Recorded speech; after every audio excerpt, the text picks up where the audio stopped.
Olá, amigos da Rede Mundo Maior de TV. Estamos aqui para mais um programa do Despertar da Consciência, o terceiro desta série, as enfermidades e as possibilidades. No programa anterior falávamos sobre o câncer, não é, Sebastião? Exatamente. E agora queremos saber por que algumas pessoas, quando elas ficam sabendo que estão com câncer ou construíram câncer nelas mesmas e dão ênfase a esta doença, parece que não lutam pela vida, cansam de viver. É interessante esse fato, não só com o câncer, mas parece que até com a simples gripe, a gente valoriza tanto a doença que o organismo se abate facilmente. Mas no câncer em particular, como também em outras problemáticas semelhantes, quando nós enfatizamos a doença, damos ibope para a doença, o nosso organismo já enfraquecido se torna mais frágil ainda. Porque quando nós pensamos, construímos uma realidade. E se acreditamos que o câncer vai nos matar e valorizamos esta crença, nós vamos acelerar o processo de esfacelamento celular do nosso próprio organismo, da degenerescência celular.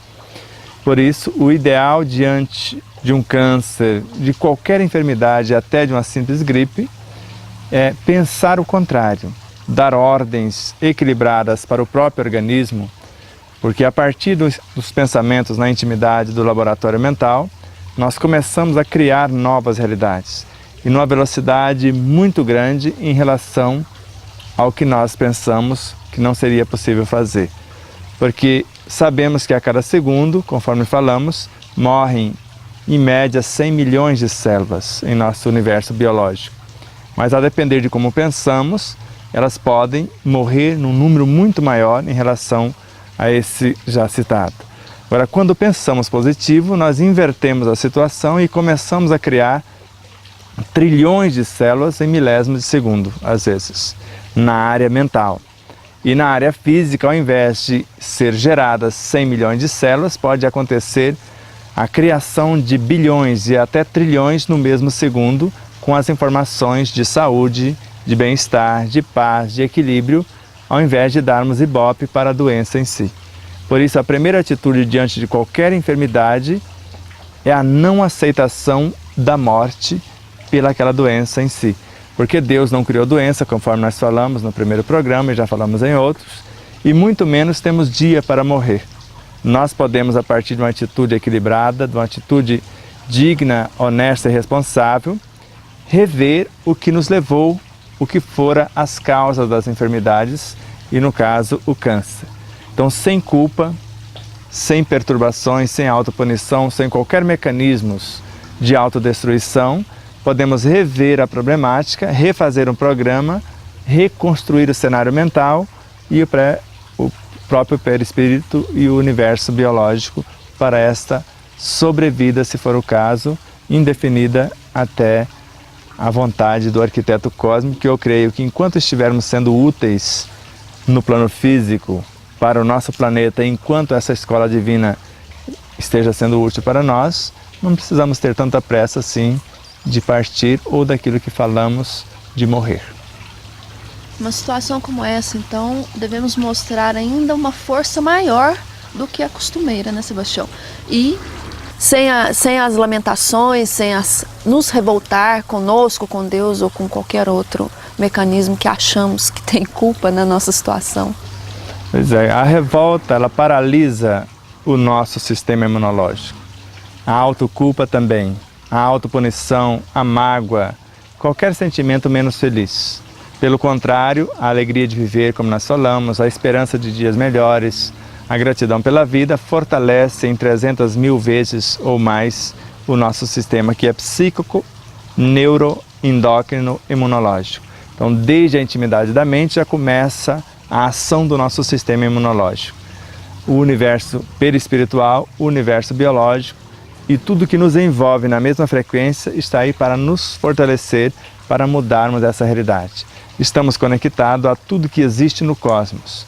A partir de uma atitude sincera, de uma proposta mais e melhor do que a até então vivenciada, nós podemos não só reverter essa situação, mas influenciar o nosso contexto como um todo, já que o êxito de um único elemento afeta o conjunto. Encoraje os demais a fazer algo diferente diante de qualquer situação onde consideramos a enfermidade em si, nesse estágio, já que não sabíamos que poderia acontecer essa enfermidade, agora ela nos serve de vestibular. Neste momento, sim, ela pode nos servir de mecanismo de reeducação, de mecanismo de reorganização, até porque uma conduta X ou Y levou a essa problemática. E desejar sarar para não fazer nada diferente do que fazíamos não funciona.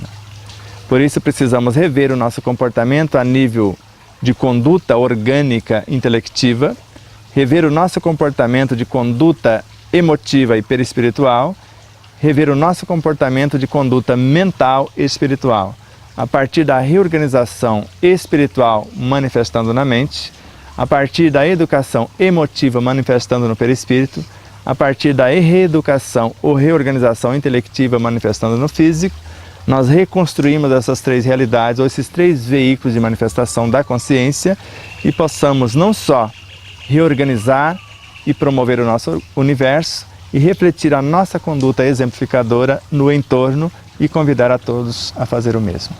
Um comportamento de revolta e de lamentações diante de uma doença como câncer, Sebastião, talvez não prolongaria mais essa doença para ver se a pessoa acorda ou se ela aprende alguma coisa com esse estágio, esse vestibular, como você mesmo disse? Ela pode fazer com que ela se torne mais devastadora, porque a lamentação perniciosa, segundo Emmanuel na obra Vinha de Luz, é semelhante a uma ferrugem numa engrenagem. Então ela vai travar, o mecanismo vai desmontar mais rapidamente. A palavra de revolta gera morte, segundo Emmanuel na mesma obra. Então, numa visão mais ampliada, eu diria, somando com as informações de Emmanuel, na obra de Eurípides Barçanufo, A Palavra Nossa de Cada Dia, ele diz que a palavra vai se tornar carne. Então, o que nós pensamos, o que nós sentimos, o que nós falamos vai tornar parte integrante da nossa realidade mental, perispiritual e física. E após atingir o físico, fazendo o caminho de volta, a conduta orgânica, a conduta perispiritual nos relacionamentos, a conduta mental vai arquivar-se na consciência eterna como resultado. Por isso, o efeito de uma atitude interior faz o trajeto até o físico, relaciona-se com o meio e traz de volta o resultado.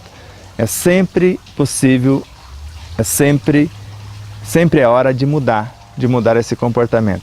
Agora, acreditar que a doença prolongando-se nos levaria a essa reeducação, se estamos dormindo, dificilmente isso acontece. Então, desde o primeiro toque, se a pessoa tiver que despertar, seria mais eficiente esse mecanismo se ela, no primeiro convite, ela já despertasse. Porque pode prolongar a enfermidade para dar a oportunidade. Mas uma pessoa revoltada, que não compreendeu a problemática, ela pode sofrer durante 20 anos.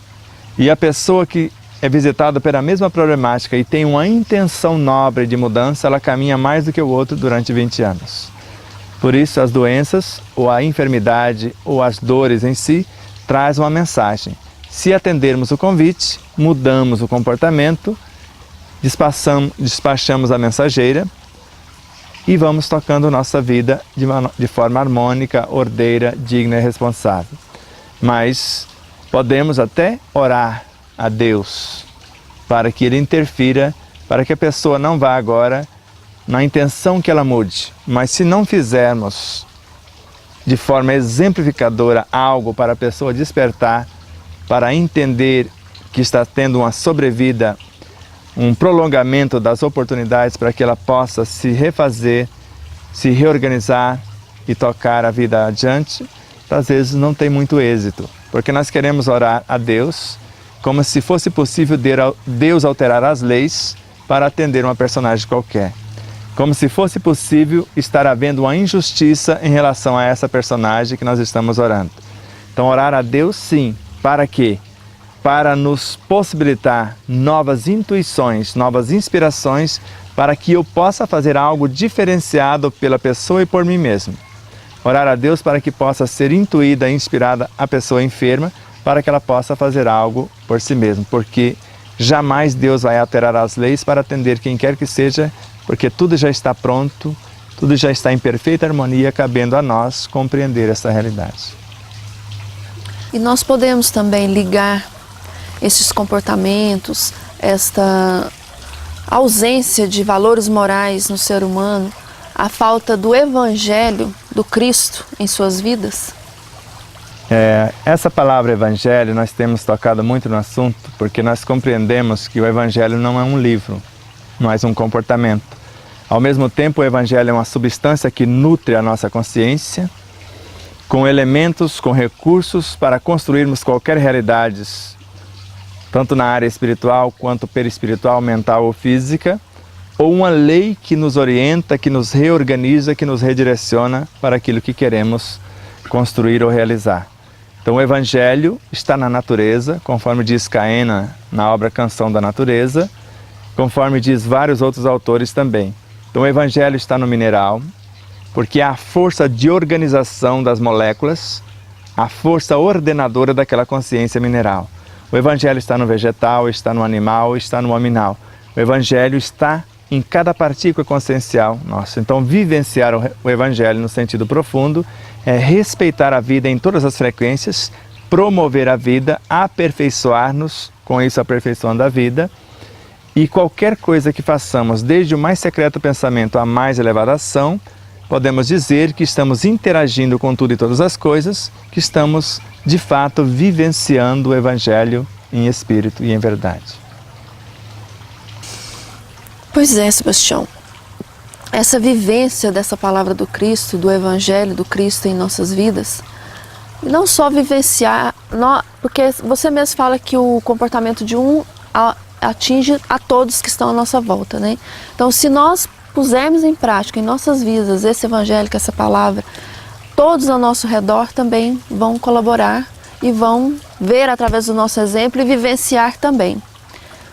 As pessoas, os nossos familiares, ou mesmo quem está enfermo na família, vai refletir diretamente nessa pessoa? Com certeza. Normalmente, quando nós recebemos uma energia reorganizadora, ela vai diretamente para a parte mais frágil em nós. Então, quando tomamos uma atitude de mudança, já que você diz, vivenciar a palavra, o verbo se faz carne. Então, vivenciar a palavra do Cristo é entender que essa substância que se tornou átomos, que se transformou em moléculas, em células, precisa ser reorganizada e transformada em virtudes. Mas isso nós vamos ver na sequência, parece que nosso tempo acabou, não é isso? É isso mesmo. Voltamos já já.